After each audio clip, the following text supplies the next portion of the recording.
Hello and welcome back to RantFootball. We've been away. There's going to be a few changes when football comes back. I will explain that in the video. Today I have my guest again. You've seen him before. We've talked before lockdown and the Premier League being called off. So I'm having him back on now because we know football is coming back. We've already got German back. We're getting Spanish. We're getting the Premier League, and obviously we're getting the Italian League as well. Talk about the FA Cup. So let's go no further than this, and here's my guest, Simon Isbell. And here we are with my guest, Simon Isbell from Simon Says Pod, and obviously the Morlando podcast, also a recurring person on Rant Football. We've had him on before. We talked about last time when he was on properly about the Premier League not probably coming back. Well, we're totally wrong. We're idiots. And it is coming back. So, Simon, welcome. Thank you very much. Thank you for having me again. Okay, and Simon, just remind everyone what team you support. I am a Newcastle fan. Blood money. Ah, well, we'll find out. We'll see. If Mike Aston does his fucking thing, we'll be all right. Yes. So, the thing is, as I said, Simon, we're back. I'm hoping you have good feelings the Premier League's coming back, or you just kind of pissed off it's come back the way it is? Well, I'm not pissed off and I'm not entirely happy. Does that make sense? Yeah. I'm glad it's back. That's the nice thing. We're going to have at least some English football to watch rather than some of the European crap that's out there at the moment. But I'm also, the way they're going about it seems to be a bit like not the way I would do it. Testing them every day, yeah, okay, fine. But then rushing the games to get them in, and then players, I don't know. I'm still in two minds. I think it's glad to be back, but I still don't know properly what's going on. Well, have you watched any of the Bundesliga? I have not watched that much of it. No. It's how do I explain? It's like a pre-season friendly, but it's more like a behind the doors pre-season friendly when there's no crowds. Yeah, because that's the main thing. That's putting me off watching it again, because the crowd it's the 12th man, as they say, and it's with nothing being there. I think that's the main thing with it actually not being played in front of the crowd. I think that's what's going to put me off watching it as much. The truth is, it's back because of TV money. Oh yeah, definitely, because the Premier League and Championship can't afford to pay Sky and BT Sport the money back. And worldwide, especially for the Premier League. It's where the big bucks come in. It's like saying football is not that homegrown football game that you used to have. Like you having a kick about in the back street, going on to playing on the field and then playing for your school team, doing that grassroots. All that is not there anymore. It's all about that. It's all about the money. And that's why I'm slightly happy with Newcastle getting Mike Ashley out the way. Happy stays. But I'm also not happy about the team one that's coming in. If he invests in the club and doesn't strip it dry like Mike Ashley, fine. But we'll see. So obviously we're now going to see Liverpool win the title as well. Have you seen apparently the Metropolitan Police up there, whatever they're called out there? They've said they don't want Liverpool to pick up the title at Anfield because they're worried that the fans are just going to show up outside the stadium and it's going to cause a problem, so they want to go to a neutral stadium. I'm not too sure where they would go with that. Part of me says Manchester United just to wind up the Man United fans. Yeah, it's been an ongoing rival for donkey's years, Liverpool and Manchester United. And United obviously won't want it to happen. Liverpool want it to happen. But I can't see it happening. If it does happen at Anfield, the fans will gather around the stadium. It's actually in the middle of a housing estate. Yep. The Anfield ground. So you're going to get a congregation of people going there. Look, example, when they won the Champions League. They had thousands upon thousands of people lining the streets just for the bus going past. All clubs do it, to be honest. If this was the other way around, if this was Chelsea, it'd be an exact same situation. If this was Newcastle, the fans would want to go to the ground. Maybe Chelsea. I think the last Premier League, not many people showed up, to tell the truth. What was quite embarrassing, and we didn't do it for the Europa League. I can't remember why. There was something going on, I think, in London at the time or something. I think there was riots or something going on. I can't remember off the top of my head. But we decided not to do the open bus for safety. Obviously now Liverpool can't do the bus either because of COVID-19, so that's out the window as well. It's going to be a strange one. If you're a Liverpool fan, I can imagine you're going to win the league. Yes, you're going to be happy, but it's going to feel like half filled, isn't it? It's not going to feel the whole thing. You're not going to be there for it. You're not celebrating with the players. It's a strange league title to win. It just doesn't feel. It won't feel 100% real. No, probably not. But it's a league title in the end of the day. You know what I mean? Liverpool wanted that league title for a long time. Comfortable. And this, either which way, even if they got it the other way, where it would have going to be, where they handed to them, at least they're going to earn it. They're going to finish the season off and say, "Yes, we've done this season. We've earned this title." Yeah, we're the best team in England. They should see the good side of it that way. But whether the celebration side they're not going to be able to get, we celebrate next season or next year, or whenever this is all completely over with. Celebrate then, like everyone else is going to be doing. It's a strange one, isn't it? But I'll tell you what, though, for the summer, though, we thought we had no Euros football when this started. Now we're getting German football, we're getting Serie A, we're getting La Liga. I mean, footballing-wise, no crowd, but footballing-wise, we're getting spoiled. Yeah, but we was going to get spoiled anyway because it's supposed to be the Euros this year as well. Yeah, but that's England. I know it's not the same. It's not. I know it's not, feeling on the no, but Euros, we all know what's going to happen. England would get to the semis and then they bottle it. Yeah, well, that's my opinion. But that brings everyone together, doesn't it? The Euros, World Cups, even the Cricket World Cup and the Rugby World Cups, they bring the country together. Obviously, we haven't got that opportunity this year. It's going to be next year now. But there's one good thing to it. We will get to see some of the games live if you're in the areas next year. It's split all over the world, isn't it? All over Europe. Yeah. So because obviously I believe every England game literally was going to be played at Wembley, and if we got to the final was going to be at Wembley as well. Yeah. Weren't just Wembley. I think was they not using Old Trafford? Oh, they were using loads of other stadiums. They were using a few stadiums in England and Europe, but I think the final was going to get played at Wembley. Yeah, I think because it's pointless using it anywhere else really, to be honest. Because it's you could say Barcelona's ground or Real Madrid's ground is more central for Europe, or even Paris Saint-Germain. But Wembley's got that. Well, it's not really got that history anymore, has it? Because I've not been a fan of being new. Yeah, I was going to say New Wembley. I've been to it a few times. Don't get me wrong. Inside it's a beautiful stadium, but it hasn't got its soul it used to have.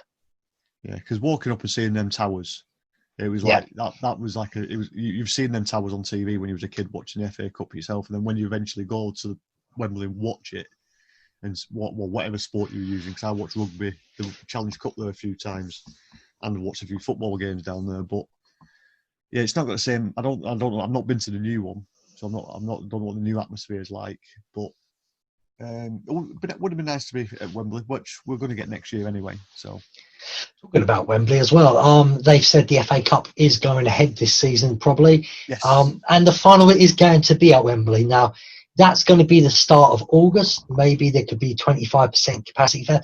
I'm hoping there's some sort of amount of fans in there, because an empty Wembley for an FA Cup final is a waste of time, in my opinion. Yeah, if it's going to be played behind closed doors, you might as well play it at Accrington Stanley or something like that. You know, it doesn't make a difference where you play it if you played it behind closed doors for an FA Cup final. But if it's at Wembley, fingers crossed. We get some sort of I keep forgetting the video this time, aren't we? But fingers crossed we'll get a crowd. So I'll bring something to you now about crowds. What do you think about these apps that some companies are trying to develop, that the fans will watch the games live and then their reactions will be beamed into the stadium? Bit like BT's been doing this for Zoom. Other apps are out there, but they haven't been doing it into the stadium. They've been showing us at half time how people are reacting. It's stupid. I'm sorry. So that's your answer, it's not the same, because there's going to be people who are lagging and people who cut in and out. I heard something from an American friend of mine. I'm not sure how true this is, but in America, for German games on Fox Sport, I believe it's on. I'm not 100% sure. People don't quote me on this, but apparently the TV channel were having crowd noises themselves, and what they were doing, they were having someone. So when some team was on the attack and it looked like a good attack, they were turning the volume up to make it sound like they were more excited. Now, I think we're going to need to do this in the Premier League, because I could hear some of the swear words in English in the German games on BT, and I'm thinking, in the English league, oh my God, this is going to be an absolute nightmare. You can't let your kids watch that.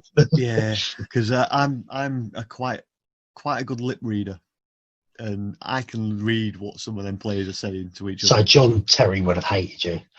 Oh yeah, John Terry's said some very choice words to some of them players, and when you can read lips, you know what he's saying. I love you, John Terry. Nice. Yeah. I love you, John Terry, captain, leader, legend. But yeah, they need to put something in to dampen the noise of what the players are saying, because you're going to hear everything. To be honest, it could be a disadvantage as well for the teams, because you'll be able to hear the tactics from the sidelines. Yeah, they're going to have to do notes. They're going to have to do little notes on pieces of paper. Because you think about if you obviously they'll be using code, which they should be using code anyway, because you don't want your teams to know it. But all you're going to see is people doing this all the time, talking like this, covering their mouth. But you're still going to be able to hear them. Yes, because the microphones are bloody good pitch side. Yeah. So when you doing this at the side of the pitch, going, it's just not going to work. So yeah, they need to find something to put over. So that's what worries me. I do, as you said, the crowd brings something special to a game. If it's a real big game, when the crowds, both sets of fans are at each other, it's electrifying. It brings more to the game. I think in an empty stadium, when teams are playing Chelsea, they're going to be attacking. I'm going to get worried, but it's not that same worry, because, like in Stamford Bridge, if we're not playing well, all of a sudden you start hearing the grumblings from the crowd and the moans and the groans. Yeah. Well, your stadiums literally you're sat on the pitch, aren't you? Really, you're that close. Yeah. But unfortunately, we've gone very quiet as a stadium as well. Yeah, but if you go up to St James's Park, that place is just electric, no matter what. Even when we're losing, because with all the Saudi fans next year, it will be. But because of the away fans as well being so high up, and they just echo down when they're going, and I'm going. Ooh. What do you think with Newcastle, these new owners specifically? Let's get into that a bit more. You had a little bit about it. You said about Mike Ashley. Why do you hate Mike Ashley so much? It's Rant Football, time to rant. Where do I start? How long's this meeting? Mike Ashley is just a money-grabbing prick. There's your explicit point. Why has that just come up now? Doing stuff in the background. Sorry. Ranting at my camera now as well. No, what it is, he's rinsed the club. He bought the club as on the pretenses, I believe, of investing in the club, making the club bigger. And then all he's done is literally just wiped his debt off Sports Direct from it. He changes the stadium to the Sports Direct Arena. You know what I mean? For free advertising. He's just a money grabbing tit. Man, I'm fingers crossed he's gone. Yes, these guys might come from blood money. It still might not go ahead yet. I hope it does, because they've paid a deposit, and usually when you pay a deposit, it's a done deal. It's down to, I think, is the FA's agreed it, I believe. I think the clubs in the Premier League can vote against it as well, though.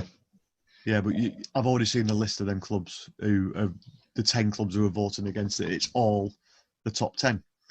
I wonder why. I wouldn't know. I don't understand why people don't like billionaire owners personally. I don't. I'm from the mindset. I hate when people say your club's bought stuff. My terms are Rant. You can all lie as much as you want, saying my club hasn't bought their way to the top of the league. My club hasn't. Half your clubs don't even won a league. You would love that money to buy a league. Don't just remember this. In 10 years' time, 2012 Chelsea won the Champions League. No one actually says now Chelsea bought it. People remember that season as Chelsea were absolutely turd, and they fought their way to win that somehow and keeping Tottenham out of the Champions League that year. What was the cherry on the cream on top of the cake? Well, it's one of those now. If you want to win the Premier League, you need to spend money. And it's as simple as that. If you haven't got the money, this grassroots football that everyone keeps going on about and bringing it through the ranks, you're not going to be able to do that anymore. You need to invest in players everywhere. It's very rare. A club like Chelsea have been lucky we were forced into it. We so happened. We've just had, like Man United years ago, maybe not as good as the United players. We've had a batch of players come through who are good enough. But that, as you say, that's not going to happen all the time. Well, that's what I'm saying. Newcastle's academies okay, but when the players get to like 17, 18, they get moved on to somewhere else because the club's not big enough to push them in that direction. So they'll get them young, sell them off when they're making a little bit of money, and then end up buying players in that are crap. So that's some good players. I do feel sorry for Newcastle because fan base, if we go by fan base, Newcastle are a massive club. Yeah, well, they averaged, 50, even with all the controversy that's gone over the last 2 seasons with Mike Ashley and the boycott and Rafa Benitez and all that, we were still getting an average of 52,000 a week in a 57, I think it's 57 or 58,000 stadium. So we're nearly full every week. We can say we're nearly full. City can't say they're nearly full. See, this is a problem. I would say that's your stadium size. That is a quintessential problem with Chelsea. I love Stamford Bridge. The history is great. But in my opinion, we've outgrown Stamford Bridge as a club. We need a more up-to-date, bigger stadium now. If we're going to bring the elite of football in, Stamford Bridge, you're going to go look at Tottenham, who are very close to being up there. You've got Arsenal, who's got the history in London as well. You look at them 2 clubs, and you look at them stadiums, Stamford Bridge, and if you're going by everything thinking, well, Arsenal are a few players away, Tottenham are a few players away, Chelsea are a few players away. What facilities then are you going to go for? Where are you going to want to play? Right now, you're going to say Tottenham because that stadium, as much as I hate the club, is an absolute beautiful stadium. Yeah. Well, it's all part and parcel of the whole package these days, isn't it? You need a decent stadium, a decent manager, a really good team, and financial backing if you want to win a title. You can, like you said, you can say you're buying the title, but it's the only way you're going to win anything these days. If you invest, you're going to get something out of it. If you don't invest, you're not. So I'm just trying to get it. Have we both gone robot sounding? No, sounds all right to me. You've gone a bit roboty to me. I don't know how it's coming across in the video when I release it. But right now, live, you're a bit roboty. I'm not sure why. As you know, this is the first time me and Simon have tried Zoom as a YouTube video as well. So we're getting the kinks out of this. So you can all laugh at us. Our friend. We'll see. What we'll do, we'll see when it renders at the end. It might record it in the background even better, then mix it all together better. Yeah. So we'll just see what happens. How do you think Craig Lucas is going to feel? Hello, Craig, by the way. How do you think he's going to feel when Liverpool win the title? I think he may shed a tear or two. That guy is a massive Liverpool fan. Yeah, he will. It's been long coming. You know what I mean? They just missed out last season. They're more than foregone conclusion unless there's a massive cock up this season. But like I say, when 2 games away from winning the titles, it's over. Yeah. Well, yeah, but they said don't let it slip. Gerrard said them famous words, and then Demba Ba comes along and throws it all away. But see, Newcastle and Chelsea were working together again. But yeah, they've come so close for quite a few seasons, and now this is their time. Let them enjoy it. Let them do that. Let Chelsea let their rebuild kick in. Let City's rebuild, because they're going to have to start to rebuild because they're getting to the peak. They've passed their peak now. Man United do their rebuild. Tottenham do their rebuild. let Newcastle this sell go through, let them start to build, and then we've got. You think about in 5-6 years' time, we could have one of the best Premier Leagues ever. You could have 6 or 7 teams fighting out for that championship that year. And instead of 1 or 2, 6 or 7 teams fighting for a championship. Now that's what everyone wants. Of course they do. And that's what makes the Premier League always the best league in the world, when you can't predict who the champions are going to be every season. But you've got the top 6 at the moment, and I think if we get it to a top 8, where usually out of the top 6, you can probably 2 every season, always start running away from it. If we could keep getting into a top 8, and then 6 teams are fighting for it all the way up to, even if it's the last weekend, and he's rolling like 2 points in it between 6 teams, now that would be what a final. Especially for European spots as well. Yeah, you could be. Obviously, I'm worried about this season now with Chelsea. I don't really want to go into it because the police report's not been done. It's not been checked into the Hudson-Odoi thing. If the allegation is true, his career's over. If it's not true, I personally think something needs to be done about the lady. He should still be done, though. He's broke lockdown rules. The man's had COVID-19 himself. He went out for a bit of fun. We all know he went out for a bit of hanky-panky. Unfortunately, he didn't use the brain up here. He used his other one. He's got a lot to learn. He's very young. But as I said, we're going to have to wait to see how this progresses before that. But with Chelsea themselves, I'm a bit worried about top 4. The only thing I've got my hopes with is a lot of teams, they haven't had it's like pre-season right now. But except they're not having friendlies. But this is it. Now, a lot of clubs were going to start off slow again. Chelsea, I think, with so many youngsters. That's what I was just about to say. Or just pull it and go. Yeah. They've got youth on the side, you know what I mean? They've got where they can get that spring in the step straight away. And don't get me wrong, this cut-off period for ages, Chelsea have been lucky. We were ravaged with injuries. Same for Tottenham, they've got Harry Kane back now. That's what worries me with them.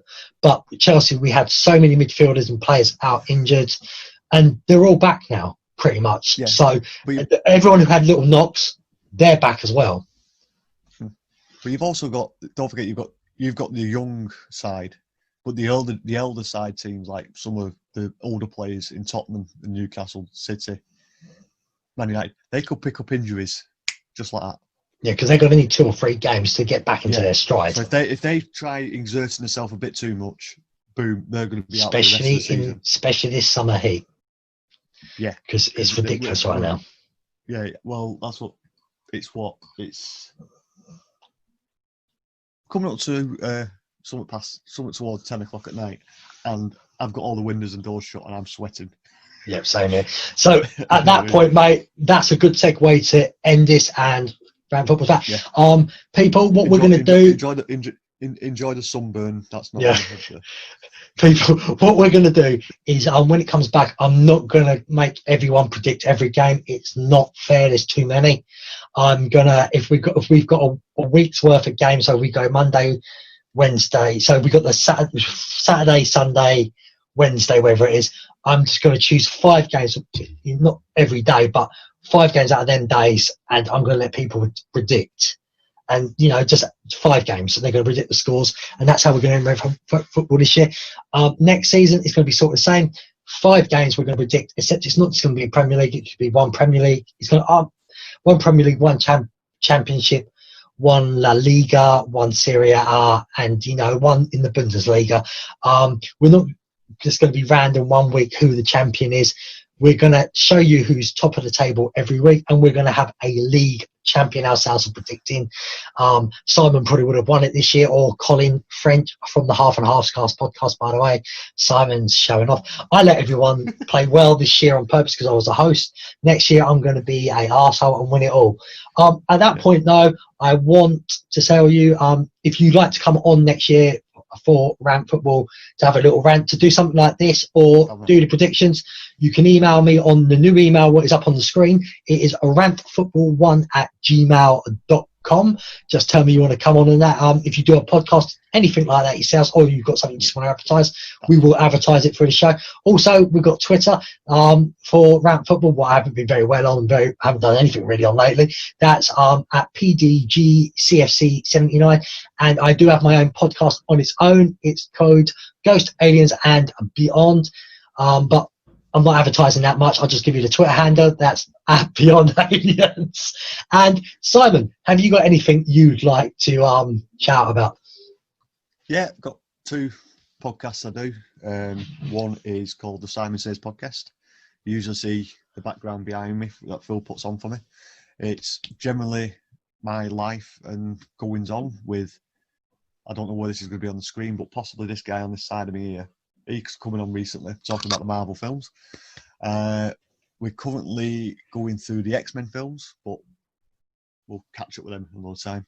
And this guy outside of me again, seem to do a lot together at the moment, don't we? PJ and Simon. Yeah, PJ and Simon. We are now the hosts of the Morlando podcast. Going through a bit of a transition change at the moment. We'll give you more information on the next episode. But we've got an episode out at the moment which has got myself, Phil, and Craig giving our top 3 things we're looking forward to when we get back to Florida. Yeah. Orlando, yeah. And we've got one coming out from a local. Reminds me, I need to finish the editing on that. With Ted.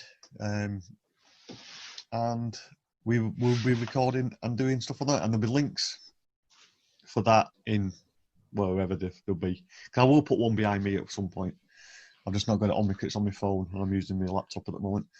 But yeah, that's the 2 bits for me. Or you can follow me personally on Twitter at Simon and Julie, I think it is. And the Twitter handles for the podcast are at Simon Says Pod and at Morlando Pod. Yeah, that's it. That's why we're going to make him a background and weird the things up so people see him in the future. Well, I like this one.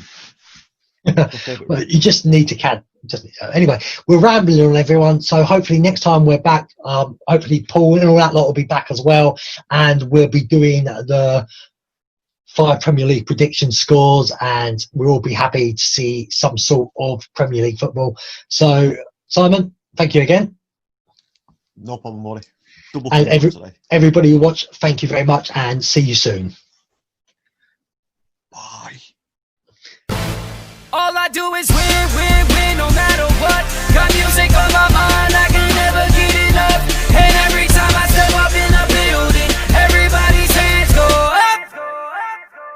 And they stay there, and they stay there, and they stay there. Up, down, up, down, up, down. 'Cause all I do is win. Yeah.